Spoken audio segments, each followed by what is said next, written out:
अस्सलाम वालेकुम, सभी को आदाब। मोहतरम बुजुर्गों, नौजवान साथियों और घरों में बैठकर सुनने वाली इज्जतदार पर्दा नशीन मेरी माँ बहनों, जैसा कि हमारे बीदर नॉर्थ एमएलए वो कर्नाटका म्युनिसिपल मिनिस्टर रहीम खान साहब ने कल एक वीडियो उनका बहुत ही तेजी से वायरल चल रहा है कि आपने रियासत कर्नाटक के चीफ मिनिस्टर सिद्धारमैया साहब से रियासत कर्नाटक की सरकार से ये डिमांड किया है कि मुसलमानों को और एक मिनिस्ट्री होना चाहिए।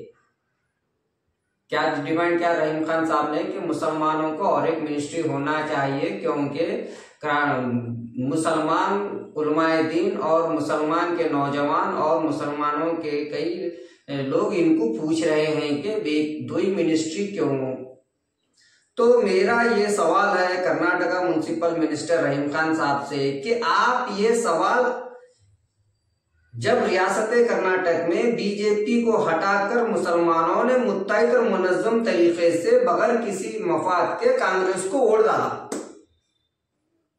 और बीजेपी का खात्मा किए, कांग्रेस की सरकार बनाए,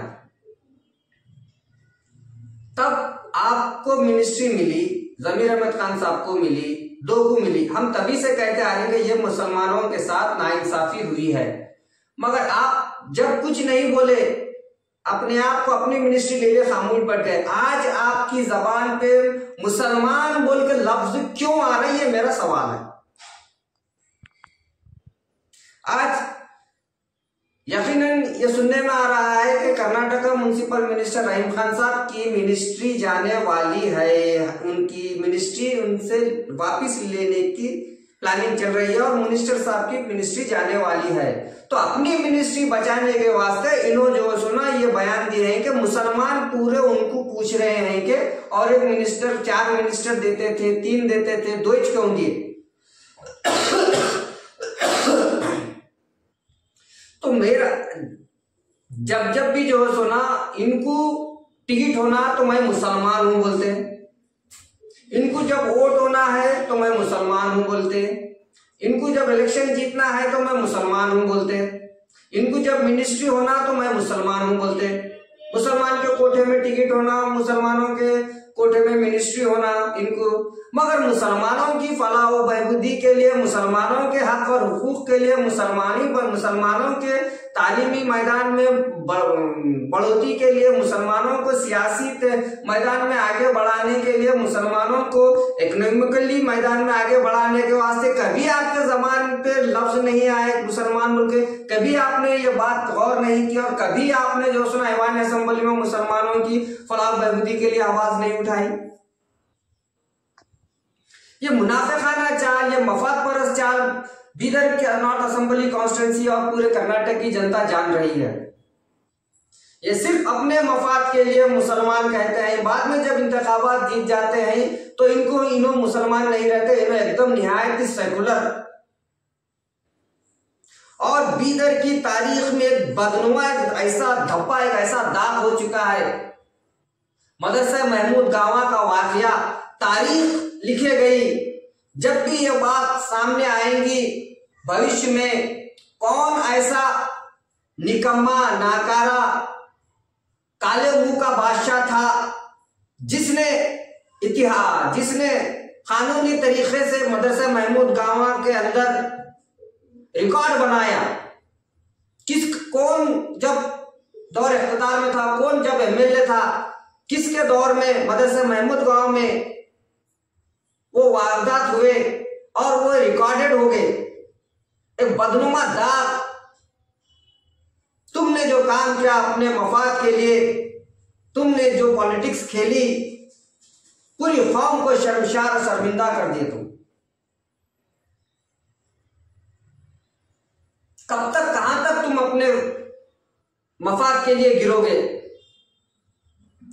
कौम मुसलमान खाली तुमसे मिनिस्ट्री का सवाल नहीं कर रहा, मुसलमान तुमसे यह भी सवाल कर रहा है कि तुम मौलाना अबुल कलाम आजाद उर्दू यूनिवर्सिटी का काम अभी तक क्यों चालू नहीं कर रहे, यह सवाल भी कर रहा है मुसलमान।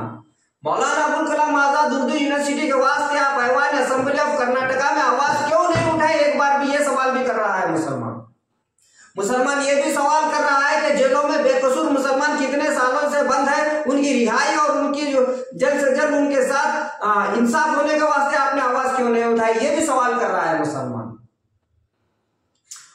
ये भी सवाल कर रहा है कि मुसलमान सियासी, समाजी, तालीमी और इकोनॉमिकली पसमंदा है, पिछड़ा हुआ है, उसके अपलिफ्ट के लिए, उसकी तरक्की के लिए आपने ऐवान असेंबली में आवाज क्यों नहीं उठाई? ये भी सवाल कर रहा है आपसे मुसलमान। खाली आपसे मिनिस्ट्री के ताल्लुक से सवाल नहीं कर रहा मुसलमान।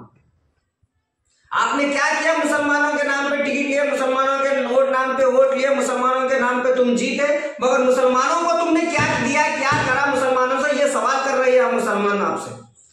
इन तमाम सवालों का जवाब आपको देना पड़ेगा रहीम खान साहब।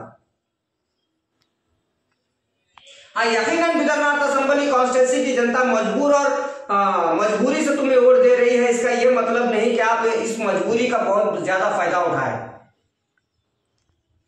यकीनन हालात बदलते हैं और इंशाल्लाह आने वाले इंतखाबात में हालात बदलेंगे। कोई एक नौजवान आगे बढ़ेगा और पूरी कौम उसको साथ देगी और इंशाल्लाह एक इनकलाबी चेहरा आएगा और आपको अब आपकी खिदमत से सुबुकदोश करेंगे, आपको अपने घर में बिठाएंगे इंशाल्लाह।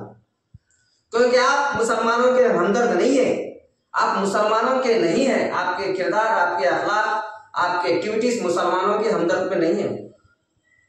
कोई ऐसा काबिल तारीफ, कोई ऐसा फख्र करे जैसा कोई ऐसा आपका कारनामा नहीं है जिससे आप अपने आप को मैं मुसलमान हूं, मैं मुसलमानों का लीडर हूं बोल नहीं सके। तो आप लिहाजा सेकुलर अंदाज में ही चलिए, अपने मफाद के लिए मैं मुसलमान हूं बोलना छोड़िए। आप सेकुलर है, आप कभी मुसलमानों के हमदर्द नहीं थे। आप सेकुलर ही रहिए, आपके लिए यही बेहतर होगा। शुक्रिया।